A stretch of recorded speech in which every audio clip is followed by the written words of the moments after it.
Assalamualaikum warahmatullahi wabarakatuh. Salam dan bahagia untuk kita semua. Yang terhormat Ibu fasilitator saya yaitu Ibu Siti Khairumah. Yang terhormat Bapak pengajar praktek saya yaitu Bapak Imron Rosidi. Dan perkenalkan diri saya yaitu Bapak Sukandar SPDSD kelas 35A, calon guru penggerak Kabupaten Bojonegoro.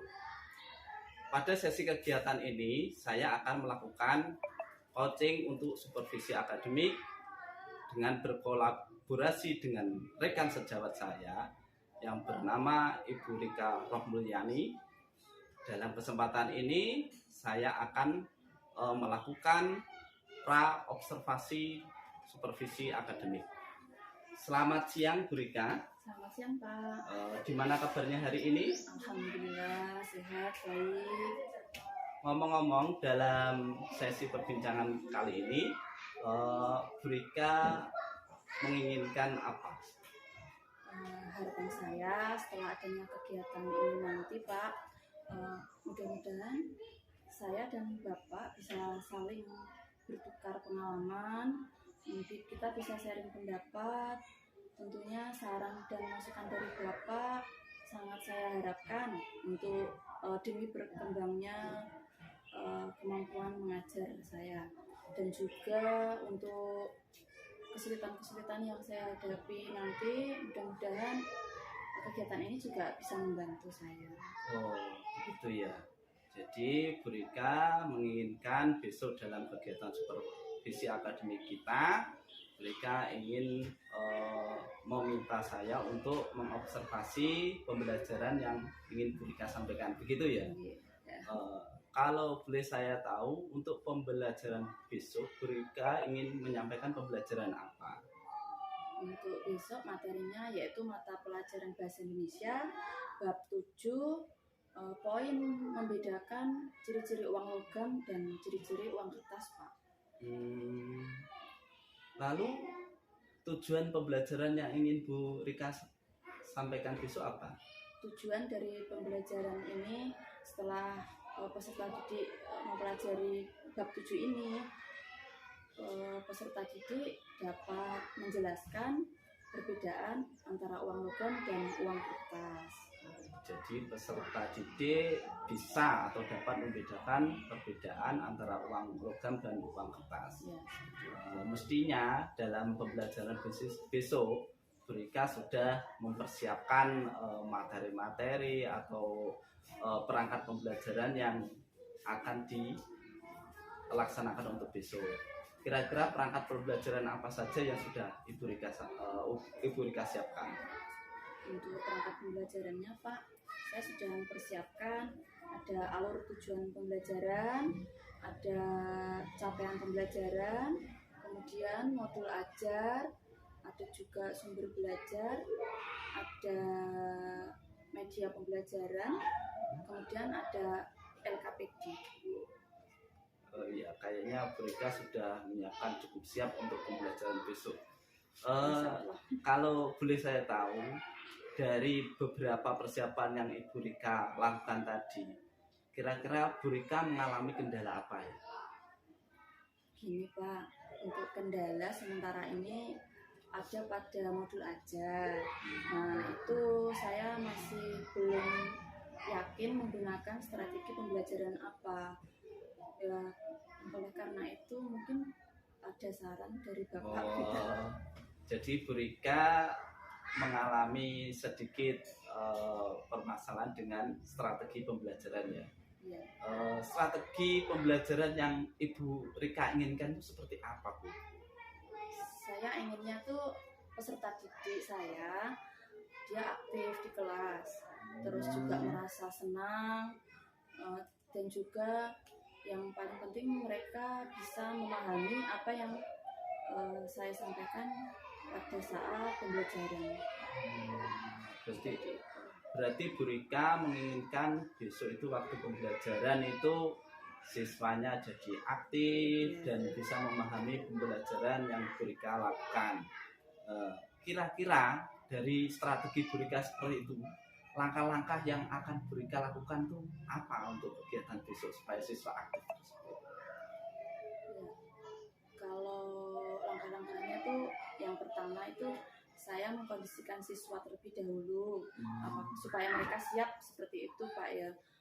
Misalnya saya biasanya memberikan ice breaking, ada beberapa yang biasanya saya gunakan sehingga mereka tuh bisa sebelum pelajaran itu mereka sudah ada rasa senang dulu, bersemangat dulu seperti itu Pak.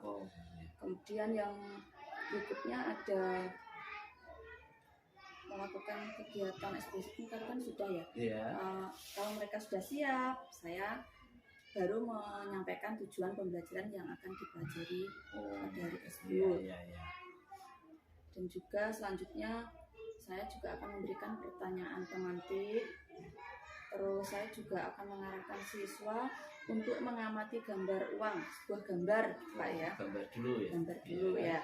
Setelah saya berikan sebuah gambar uang itu ya, kemudian saya akan memberikannya contoh atau memperlihatkan uang asli, konkret, ya uang yang asli untuk diidentifikasi oleh peserta didik saya secara langsung.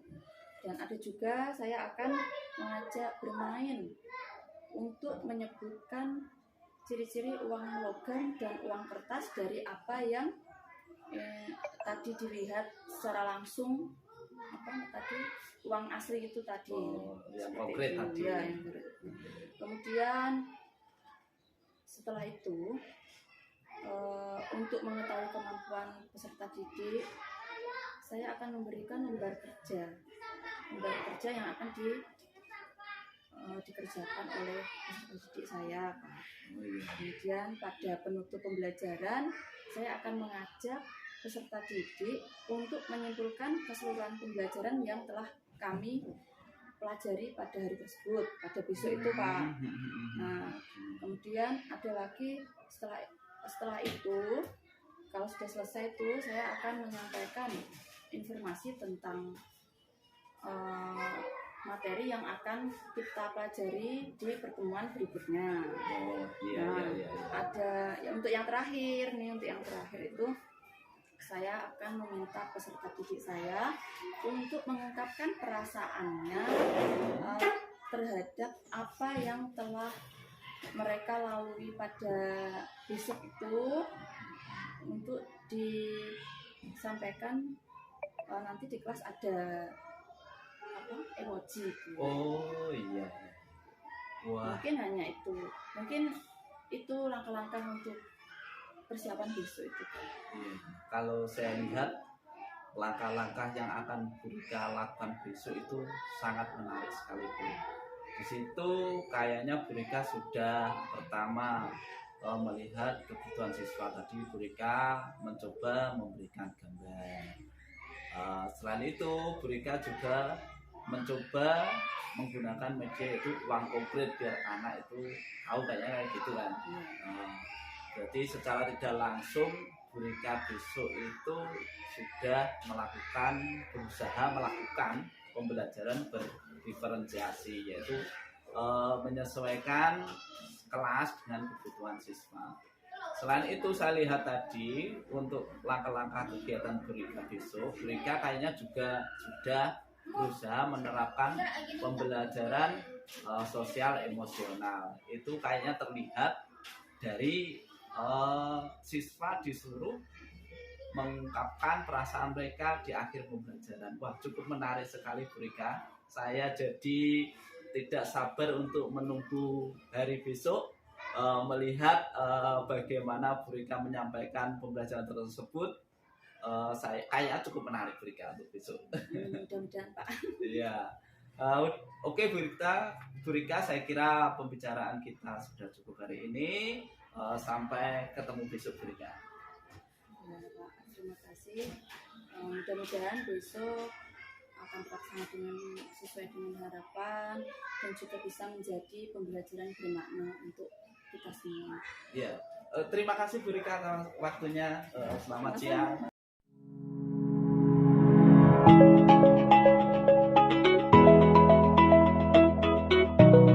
Tiga.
dipimpin oleh hikmat kebijaksanaan dalam bermusyawarah dan perwakilan lima keadilan sosial bagi seluruh rakyat Indonesia. Sila pertama simbolnya bintang, sila kedua simbolnya rantai, sila ketiga simbolnya menteri, sila keempat simbolnya rantai, sila kelima simbolnya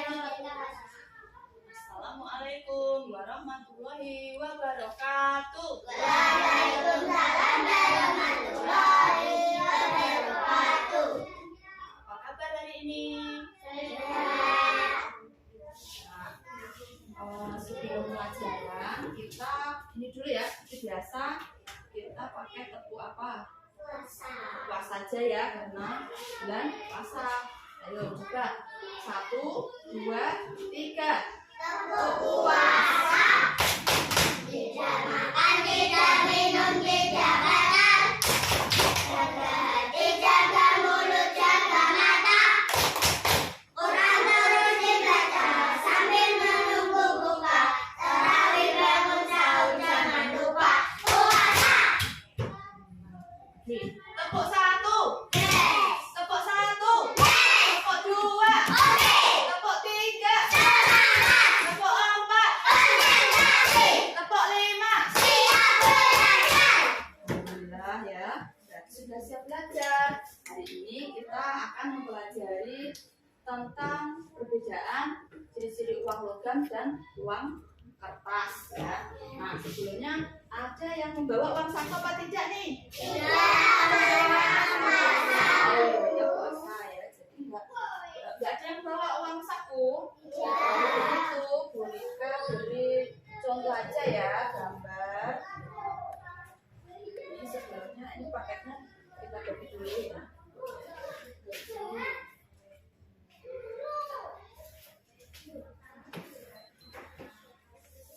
Paling mau berapa nih?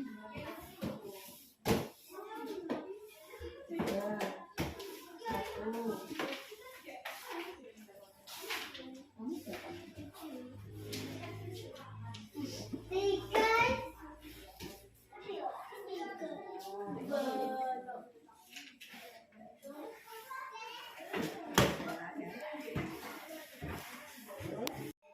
Jadi ya anak-anak ya, buka sudah ada nih yang saya pegang nih. Apa ini? Uang kertas, uang ya. Ini juga ada. Ini berapa ini? 50. Oh, ini berapa? 2000. Ini? Ini namanya apa? Uang logam. Udah sama seperti yang ada di gambar ya. Nah, sekarang kita jelaskan dulu ya. Kalau uang kertas ini bentuknya bagaimana? Persegi panjang ya. Kalau uang kertas itu bentuknya persegi panjang. Kemudian bahannya terbuat dari kertas dan juga dia memiliki sifat mudah terbakar, mudah robek ya, dan juga mudah kotor ya. Kemudian yang satunya ada uang logam. Kalau uang logam bentuknya lingkaran, dia terbuat dari logam. Mudah untuk robek apa tidak? Tidak ya kalau uang logam itu, tapi dia juga mudah hilang sebenarnya ya kan. Nah, untuk mengidentifikasi lebih lanjut nih supaya kalian lebih tahu lagi, kalian nanti juga harus menyebutkan ciri-cirinya satu persatu. Tapi sebelumnya kita akan, supaya lebih menarik lagi, kita akan menggunakan permainan ya. Nah, permainan hitam dan permainan hijau. Nanti kalau ada yang salah berarti harus maju untuk menjelaskan uang ya. Nah, sekarang sudah siap semua? Oke. 1, 2, 3. Hitam. Hijau. Hitam. Berarti siapa yang harus menjelaskan uang? Ari, ayo maju. Lihat ini. Nah, coba ini dipegang nggak apa-apa. Ini ada di sini teman-temannya supaya tahu ya. Ini uang kertas dan ini. Ayo dijelaskan tentang ciri-cirinya uang logam dan uang kertas. Uang logam bentuk lingkaran, uang kertas persegi panjang, uang logam terbuat dari logam, uang kertas terbuat dari kertas. Ada lagi? Ya, boleh duduk dulu, tepuk tangan untuk Mas Ari ya.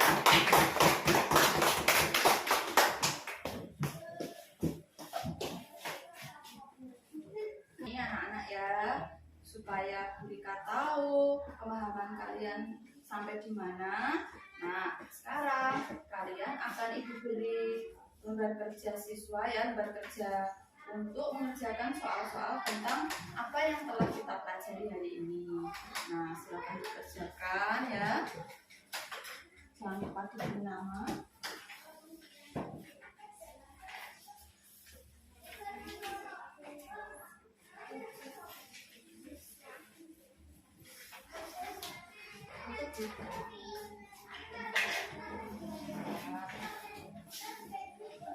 Itu Pak ya.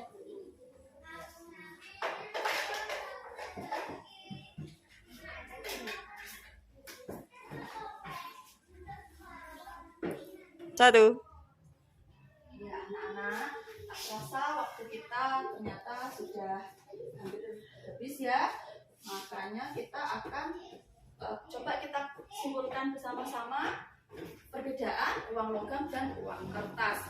Ayo, kalau uang kertas bagaimana? Uang kertas persegi panjang. Bentuknya? Persegi panjang. Bentuknya persegi panjang. Terus apalagi? Terbuat dari kertas. Gampang sobek. Kenapa? Uang kertas? Iya benar, Sela. Uang kertas lebih lebar. Terus apa lagi? Mas Ari? Gampang Oh sobek. iya. Uang kertas mudah sobek, mudah robek ya. Apalagi? Mudah basah. Mudah basah, pinter. Terus kalau uang logam bagaimana? Mudah kotor. Mudah kotor. Oh, itu uang kertas juga. Uang logam bagaimana? Mudah hilang. Mudah hilang ya, jatuh menggelinding. Terus apa lagi? Dia terbuat dari logam.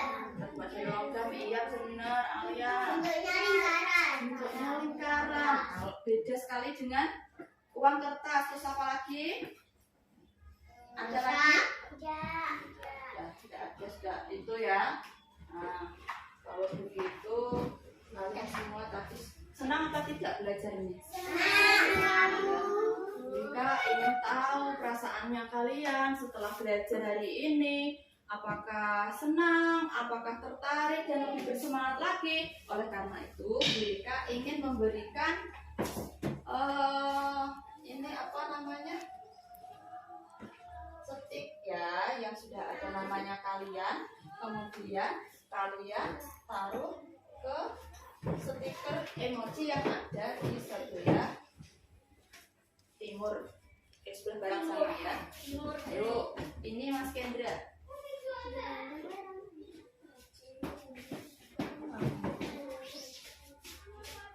Ada Mas Kalim. Ya, diisi sesuai apa yang kamu rasakan hari ini ya. Harus jujur ya. Senang, gembira, marwah. Senang. Ayo dicari. Ya, kalau sudah duduk dulu ya. Alia, ada Ari, ada Huda, dan ada Mbak Sela.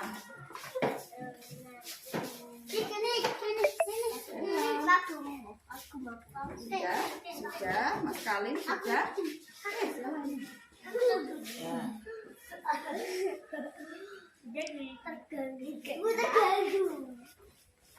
Ya. Sudah ya. Sudah semua? Ya. Terima kasih ya. Ya, di sini kita pulang. Sebelumnya saya akan memberitahukan dulu untuk pelajaran ke depan, yaitu tentang mengetahui nama benda yang merupakan keinginan atau kebutuhan ya. Itu cukup sekian untuk pelajaran hari ini. Semoga dapat bermanfaat untuk kita semua. Saya akhiri. Wassalamualaikum. Waalaikumsalam warahmatullahi wabarakatuh.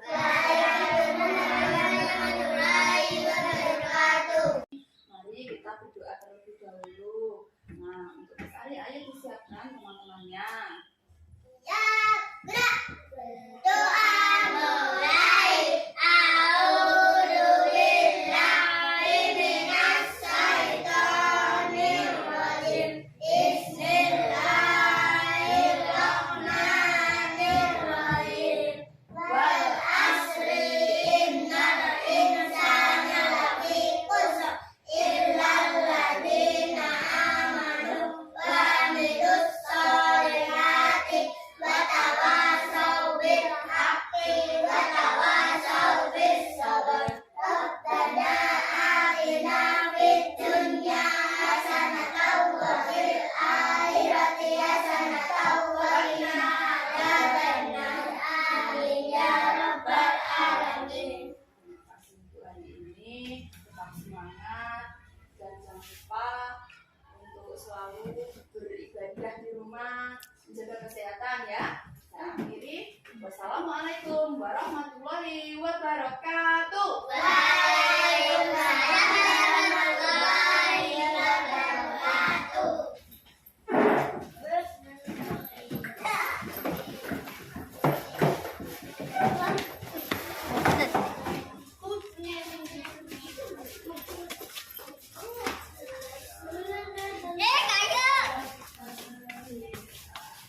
Ayo.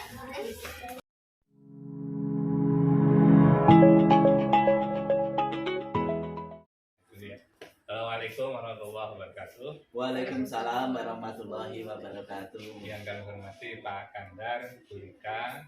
Alhamdulillah pada pagi hari ini kita bisa melaksanakan praktek supervisi akademik dengan model kucing. Pak Kandar sebagai supervisornya, kemudian Bu Rika sebagai coachingnya, yang hari ini sekaligus sebagai teman sejawat di Pak Kandar. Perlu kami sampaikan ada 3 prinsip kucing, yaitu kemitraan, kemudian proses kreatif, dan maksimalkan potensi dengan ada 8 kriteria. Sehingga nanti pada waktu proses kucing hari ini, Pak Kandar sebagai supervisor harus bisa mentaati kriteria proses kucing hari ini. Yang pertama adalah tujuan ditetapkan oleh rekan sejawat, yaitu Bu Rika. Kemudian tidak menggurui, tidak memberikan saran atau nasihat kepada rekan sejawat pada saat diminta saran berbagi pengalaman. Kemudian yang ketiga, percakapan terjadi 2 arah. Kemudian supervisor harus mendengarkan, mengulangi atau merangkum perkataan rekan sejawat dan bertanya dalam rangka untuk mengidentifikasi permasalahan. Kemudian pertanyaan yang digunakan merupakan pertanyaan yang menggali, bukan pertanyaan yang tertutup, yang sifatnya iya, tidak, belum, sudah, dan tidak boleh menggunakan pertanyaan yang tidak ada alat ukurnya, misalnya kira-kira, mungkin, itu tidak boleh disampaikan. Kemudian percakapan menghasilkan tindak lanjut yang konkret yang nanti bisa diterapkan oleh Bu Rika. Kemudian tindak lanjut konkret berasal dari rekan sejawat, yaitu Bu Rika. Kemudian yang terakhir nanti jangan lupa percakapan ditutup dengan kesimpulan yang disampaikan oleh yaitu Bu Rika. Itu Bapak Ibu kriteria proses kucing ini.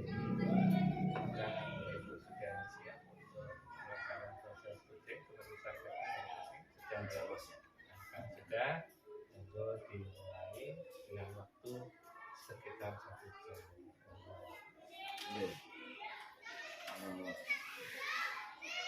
Bu Rika, ada apa dengan menemui saya pada hari ini ya?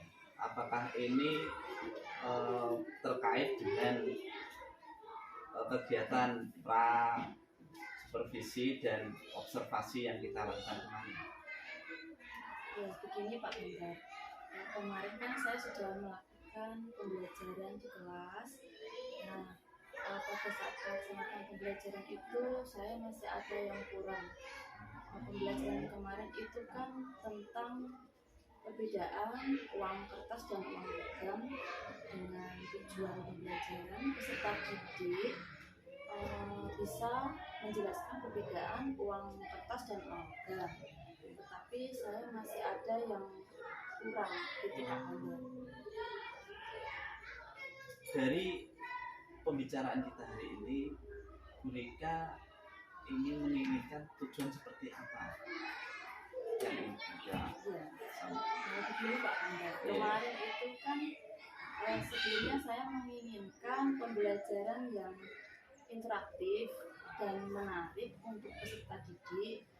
Namun pada pelaksanaannya saya masih melihat kurang adanya kerjasama antara peserta didik yang satu dengan yang lainnya. Saya masih merasa siswa saya itu masih belajar secara individual. Iya Bu, kalau saya lihat waktu kegiatan observasi kemarin itu memang melalui kegiatan reading dengan itu siswa sudah aktif sebenarnya. Tapi ya itu dia aktif secara mandiri atau individual. Lalu tujuan dari Burika untuk percakapan kita hari ini atau untuk pembelajaran yang ingin disampaikan untuk besok seperti apa? Saya menginginkan siswa bisa belajar bekerja sama dengan temannya gitu ya Pak ya. Mungkin saya akan memberikan proyek tersebut saya harapkan bisa membantu atau memotivasi siswa saya untuk belajar kelompok atau berinteraksi antara siswa satu dengan yang lainnya gitu. Iya, tadi Burika ingin mengatasi masalah pada pembelajaran kemarin yang siswanya terlihat individual, yaitu dengan ingin memperbaikinya dan ingin mengadakan kegiatan belajar secara berkelompok atau dalam bentuk proyek yang dilakukan secara berkelompok. Seperti itu ya kira-kira. Langkah-langkah Burika untuk kegiatan kelompoknya itu seperti apa? Untuk awalnya itu saya akan mengelompokkan siswa saya berdasarkan kebutuhan belajarnya. Dari situ nanti saya akan bisa mengetahui minat belajar siswa. Berarti Burika ingin melakukan sejenis observasi kayak gitu ya Bu, untuk mengetahui kebutuhan belajar siswa.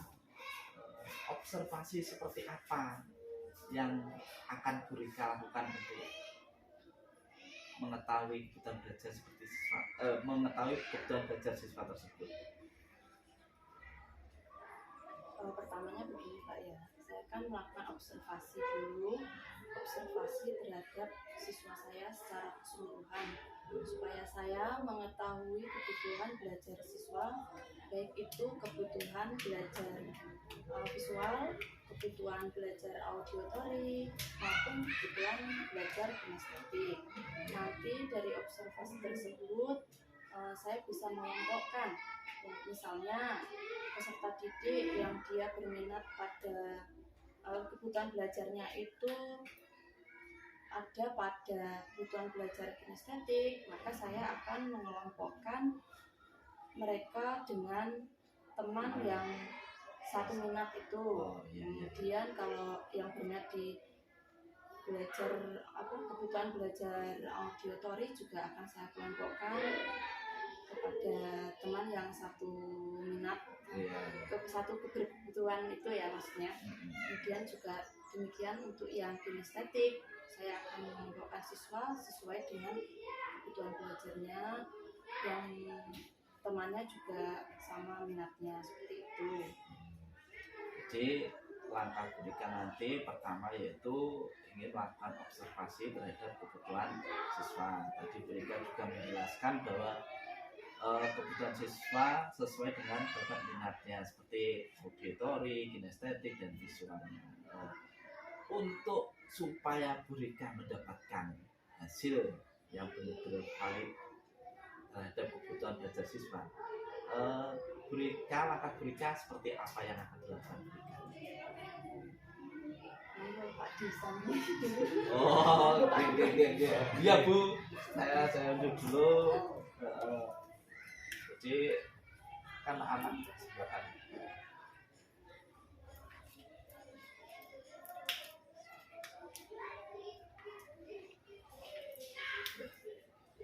Kita lanjutkan Bu ya. Jadi tadi Bu Rika kan menginginkan anak belajar sesuai dengan kebutuhannya.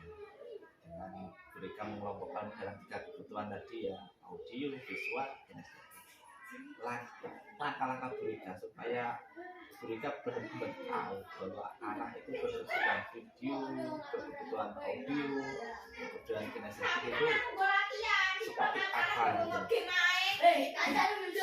saya akan melakukan beberapa tahapan, Pak. Jadi itu nggak cukup satu ya, ada beberapa langkah maksud saya. Nggak cukup satu. Kalau yang pertama itu saya akan melakukan pengamatan secara langsung kepada siswa saya pada saat pembelajaran. Berikutnya itu saya akan memberikan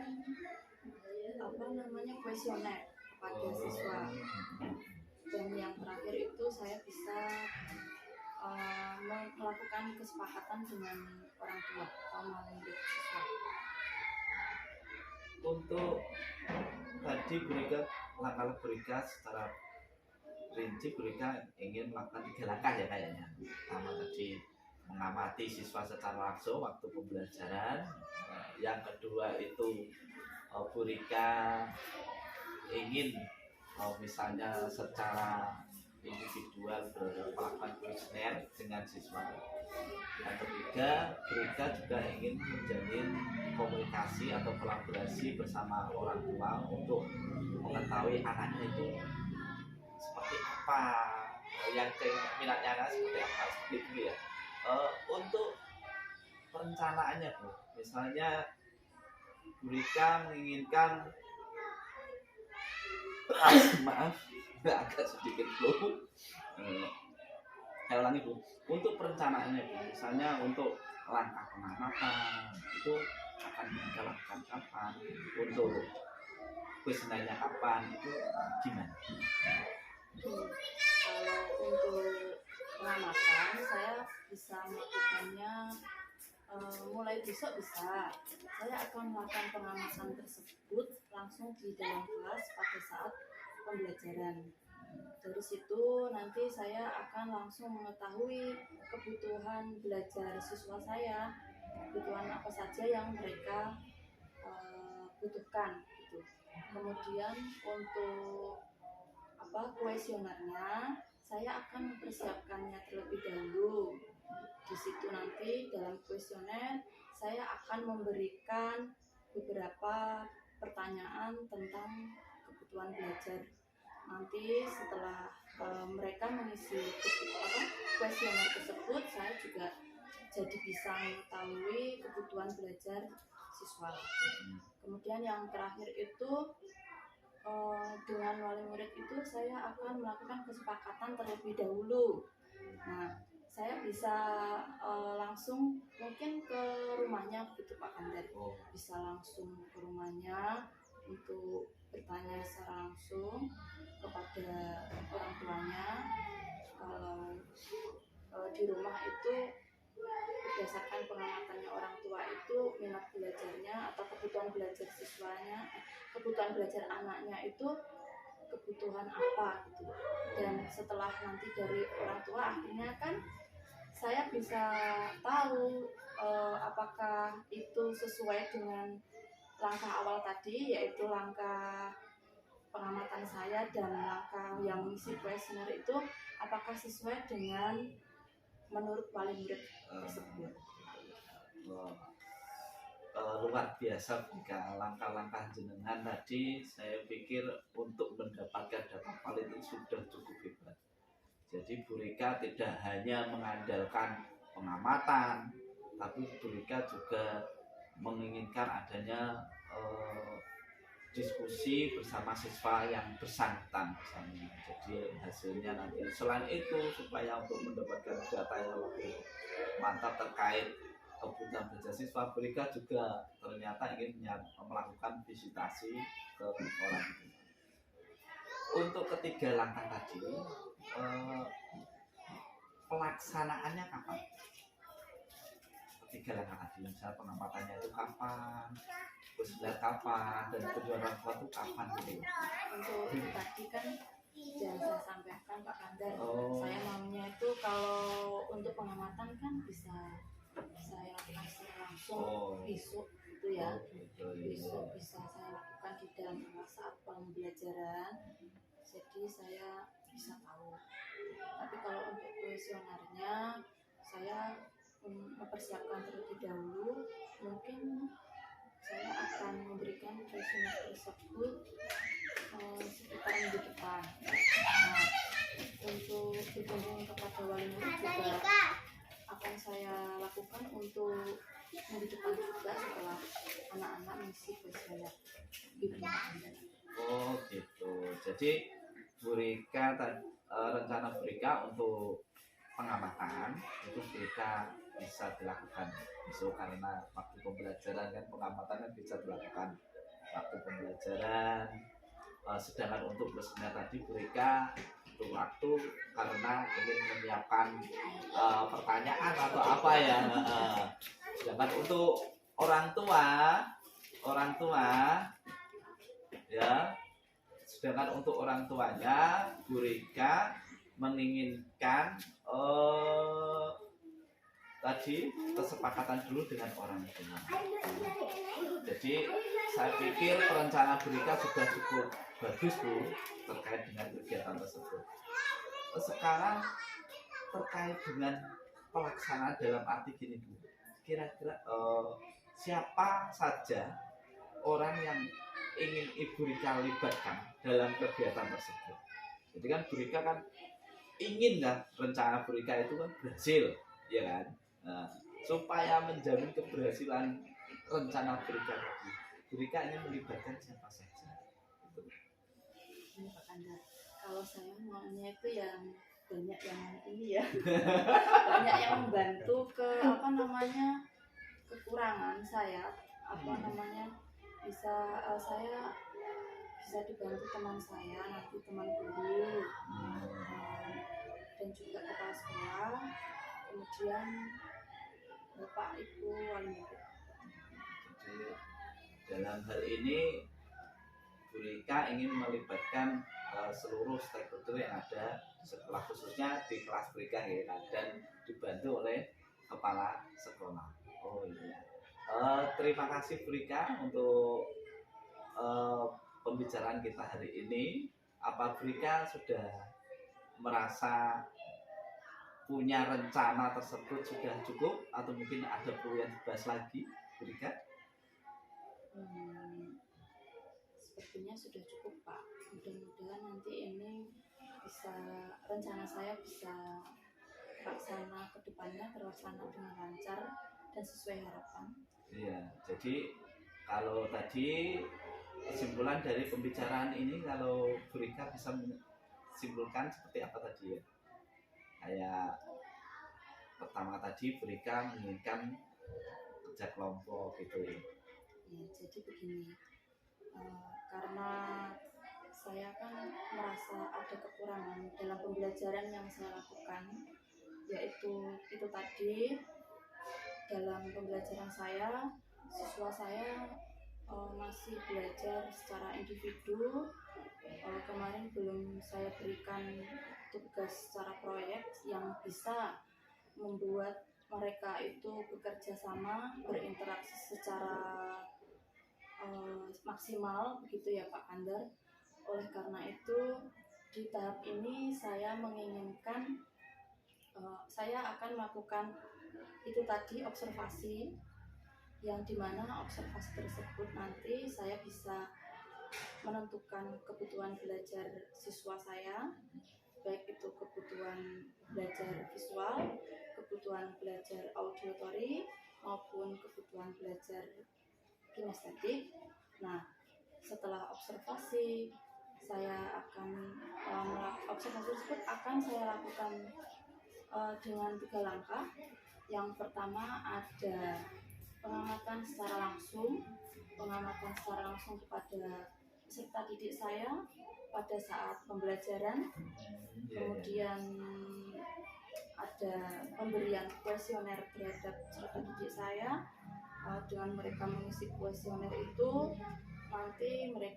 nanti saya bisa menyimpulkan kebutuhan belajar apa saja yang peserta didik saya butuhkan, dan saya bisa mengelompokkannya itu nanti. Kemudian ada tahapan atau langkah yang terakhir itu dalam observasi saya, yaitu bertanya jawab atau melakukan kunjungan kepada orang tua atau wali murid, sehingga saya bisa mengetahui secara valid tentang kebutuhan siswa saya, gitu Pak Kandar. Dan juga untuk keseluruhannya atau untuk pelaksanaannya itu bisa saya lakukan insya Allah mulai besok untuk pengamatan.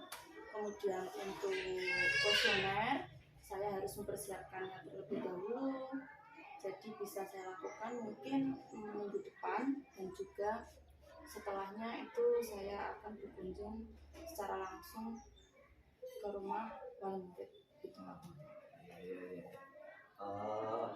Saya sudah tidak sabar mereka untuk melihat aksi nyata dari perencanaan jenengan.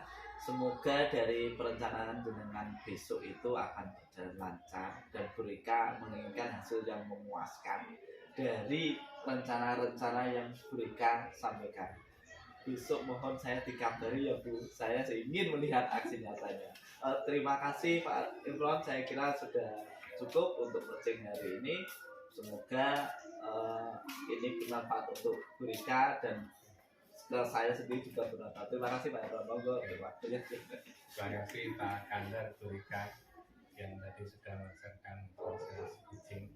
Jadi saya mengamati kriterianya sudah terpenuhi dari ke-8-nya.